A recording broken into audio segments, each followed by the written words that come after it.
जी अस्सलाम वालेकुम। कुछ चीज़ें जो मैं आपके साथ याद करूँगा और आपने भी वो साथ याद करनी है। जैसे फॉरेंसिक फार्मेसी की अभी ये मैनुअल ड्रग लॉ है, तो आप जल्दी से इसको ओपन कीजिएगा और पॉज करके वीडियो को, अपने मैनुअल को या जो भी चीज़ इसको ओपन कर लें। और कुछ क्विक चीज़ें जो याद दहानी के लिए होती हैं, जो पेपर में आ जाती हैं और इम्पॉर्टेंट होती हैं, तो मैं वो बता देता हूँ। उनमें से कुछ सेक्शंस को हम वीडियो बाय वीडियो याद करेंगे, ठीक है। फॉर एग्ज़ाम्पल, ड्रग रूल्स कब आए थे? ड्रग रूल्स आए थे 2007 के अंदर, 2007 के अंदर। इसके अंदर डिफरेंट स्केड्यूल्स हैं और फॉर्म्स हैं। मैं स्केड्यूल के नाम बोलूँगा, आपने वो लिख लेने हैं या फिर आपने जो बुक आपके पास है उसमें से ओपन कर लेना और उसको देख लेना एक नज़र, ठीक है। For example, schedule A. Schedule A क्या है ड्रग रूल्स का? मंथ स्केड्यूल ए के अंदर ना फॉर्म्स वगैरह होते हैं असल में, ठीक है। स्केड्यूल ए के अंदर डिफरेंट फॉर्म्स होंगे, मैं आपको फॉर्म्स के नाम बताऊंगा, आपने वो फॉर्म्स के नाम याद रखने हैं, ठीक है। अब स्केड्यूल ए में जो फॉर्म नंबर 1 है वो था monthly report from the inspector for the month of, ठीक है। ड्रग इंस्पेक्टर जो होता है वो अपनी एक मंथली रिपोर्ट बनाता है उसको, उसके अंदर सारा कुछ लिखा होता है कि उसने कौन सी प्लेस को कब विज़िट किया, कितने उसने इंस्पेक्शंस किए हैं, उसमें सील कितने किए हैं, चालान कितने किए हैं, इस तरह से ना एक रिपोर्ट होती है। तो उसको हम कहते थे monthly report for the month of, ये इंस्पेक्टर की तरफ से, ठीक है। तो फॉर्म नंबर 1 ये है। Form number 1 is monthly report from the inspector. Form number 2 जो है वो है वो भी रिपोर्ट होती है, लेकिन वो होती है गवर्नमेंट एनालिस्ट की तरफ से, यानी ड्रग टेस्टिंग लेबॉर्ट्री की रिपोर्ट होती है। Progress report for the month of, month लिखा होगा और ये गवर्नमेंट एनालिस्ट की तरफ से होगा और इसमें ये बताया जाएगा कितनी स्पूरियस हैं, कितनी सब स्टैंडर्ड एडल्ट्रेटेड कितनी है, मिस ब्रांडेड कितनी मेडिसिन और ये सारा कुछ बताया। ये गवर्नमेंट एनालिस्ट की तरफ से होती है जो डिटेल में होता है। तो फॉर्म नंबर 1 क्या था? Monthly report from the inspector. Form number 2 ये होती है मंथली रिपोर्ट या progress report for the month of, ये डीटीएल की तरफ से होती है। उसके बाद हम चलते हैं फॉर्म नंबर 3 के ऊपर। फॉर्म नंबर 3 क्या है? फॉर्म नंबर 3 होता है order under section number 18(1) of drug act 1976 regarding person not to dispose of the stock in his possession. एक ऐसा फॉर्म होता है जो इंस्पेक्टर साइन करके दे देता है उस बंदे को, जैसे वो कुछ स्टॉक ले रहा है और कुछ स्टॉक वहाँ पे होता है, तो वो उसको ना ये फॉर्म फिल करके दे देता है कि ये स्टॉक आपने डिस्पोज ऑफ नहीं करना, ठीक है। तो ये not to dispose of stock in his possession वाला जो फॉर्म है, ये फॉर्म नंबर 3 है। तो form number 1 monthly report from the inspector, form number 1। Form number 2 progress report for the month of, ये from DTL. Form number 3 not to dispose of the stock under his possession, form number 3।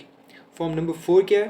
Form number 4 होता है sampling के लिए। अगर आप किसी pharmacy पे जा रहे हो, किसी जगह पे जा रहे हो ड्रग इंस्पेक्टर, तो सैम्पलिंग करेगा, तो जो फॉर्म फिल करेगा जिसमें वो प्रोडक्ट का नाम होगा, जैसे फॉर एग्जांपल एक टैबलेट है, टैबलेट का नाम, उसका बैच नंबर, उसकी मैन्युफैक्चरिंग डेट, उसकी एक्सपायरी डेट, उसकी क्वांटिटी, जो 4 पोर्शंस ले रहा है, जो वो एक पोर्शन डीटीएल को, एक पीक्यूसीबी को, एक वो from the person home he is taking the sample, और एक वारंटर को। तो ये 4 पोर्शंस में डिवाइड करते हैं, ये भी याद रखना, 4 पोर्शंस में डिवाइड करते हैं, ठीक है। जहाँ मैन्युफैक्चरर की बात होती है वहाँ पे 3 पोर्शंस में डिवाइड करते हैं सैम्पल्स को, ठीक है। ये भी बाद में हम देखेंगे, 3 पोर्शंस में डिवाइड करते हैं सैम्पल्स को जहाँ मैन्युफैक्चरर है। अदरवाइज हम 4 पोर्शंस में करते हैं। एक पोर्शन जाता है सैम्पल का डीटीएल, एक जाता है पीक्यूसीबी, एक जाता है वारंटर, और एक from the person from whom the sample is taken. तो ये याद रखना है। तो फॉर्म नंबर 4 होता है सैम्पलिंग का, ठीक है। तो ये हम फिल करके ड्रग इंस्पेक्टर दे देता है। अच्छा, फॉर्म नंबर 5 क्या होता है? इसको आम वर्ड्स में हम चालान फॉर्म भी कहते हैं। Receipt of the stock of the drugs and other material article seized under. ये सीजिंग करते हैं। जब ड्रग इंस्पेक्टर जाता है कहीं पे रेड करता है, फार्मेसी वगैरह चेक करता है, तो कुछ उसको चीज़ें लगती हैं जिसकी वारंटी शायद ना हो, कुछ चीज़ें ख़राब लगती हैं, वो उसको सीज़ कर लेता है और वो सारी डिटेल फॉर्म नंबर 5 पे करता है। तो ये सीजर वाला फॉर्म है ना, जिस पे आर्टिकल को सीज़ किया गया, उसकी रिसीप्ट, ये है फॉर्म नंबर 5। फॉर्म नंबर 1 क्या हुआ? Monthly report from the drug inspector. Form number 2 progress report for the month of, DTL की तरफ से जो होती है। फॉर्म नंबर 3 कि not to dispose of the article under the possession, ये ड्रग इंस्पेक्टर जो होता है ये इसको फॉर्म देता है। उसके बाद फॉर्म नंबर 4 क्या है? जो सैम्पलिंग वाला होता है कि intimation of purpose to person from whom the sample is taken, कि इंटीमेट करें हमने आपकी ये सैम्पलिंग की है, तो ये फॉर्म नंबर 4। फॉर्म नंबर 5 क्या होता है? कि receipt of the stock of the drug, जो सीज़ किया है ड्रग इंस्पेक्टर ने, ठीक है। फॉर्म नंबर 6 बहुत इंपॉर्टेंट है। जब सैम्पल सीज़ के लिए फॉर्म 5 पे, फॉर्म 6 के ऊपर डिटेल ऐड करके हम देते हैं ड्रग टेस्टिंग लैब को, यानी गवर्नमेंट एनालिस्ट को। तो ये ड्रग इंस्पेक्टर की तरफ से टू द गवर्नमेंट एनालिस्ट होता है फॉर्म। तो ये क्या कहलाता है, memorandum to the government analyst, memorandum to the government analyst. तो form number 6 is the memorandum to the government analyst, और ये किसकी तरफ से, ड्रग इंस्पेक्टर की तरफ से जो सैंपल भेजे हैं, सारी डिटेल लिख के फॉर्म नंबर 6 पे भेजता है, ठीक है।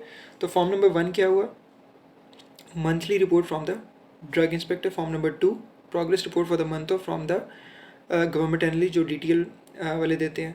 Form number 3 not to dispose of the article under the possession वाला फॉर्म, ठीक है, जो ड्रग इंस्पेक्टर ने इसको दिया।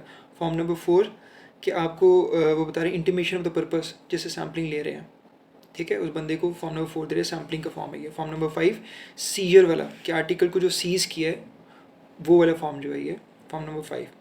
Form number 6 memorandum to the government analyst, और जब गवर्नमेंट एनालिस्ट टेस्ट कर लेगा सैंपल को, उसकी रिपोर्ट बनाएगा, वो जो रिपोर्ट देगा ना, उस फॉर्म को कहते हैं फॉर्म नंबर 7। और ये इंपॉर्टेंट होता है मेडिसिन को चेक करने के लिए कि किसी मेडिसिन का फॉर्म नंबर 7 क्लियर है या नहीं है। क्लियर का मतलब ये है कि ना वो स्पूरियस है, ना वो एडल्ट्रेटेड है, ना वो मिसब्रांडेड है, वो मेडिसिन ऑफ स्टैंडर्ड क्वालिटी है। फॉर्म नंबर 7 पे लिखा होगा दिस मेडिसिन, ये जो भी है, it is of standard quality, ठीक है, उसका एसए और सारा टेस्ट एनालिसिस होगा। तो फॉर्म 7 जो होता है ये इंपॉर्टेंट होता है, और इसको ये सारा जो वो ड्रग इंस्पेक्टर को लिखता है गवर्नमेंट एनालिस्ट, वो होता है।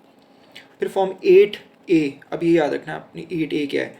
8 होता है application for the licence to sell, store and exhibit for the sale and distribute drugs by way of pharmacy. तो फार्मेसी के लिए जो एप्लीकेशन फॉर्म है वो 8A है।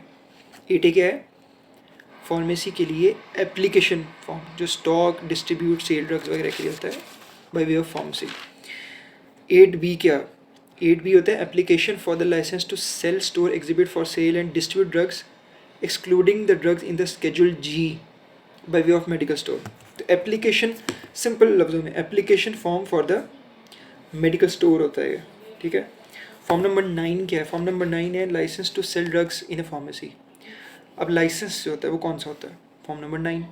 8A था application for licence by way of pharmacy, 8B application for licence by way of medical store. अब itself licence क्या है, 9, फॉर्म नंबर 9 क्या होता है, बाय वे ऑफ फार्मेसी जो लाइसेंस है।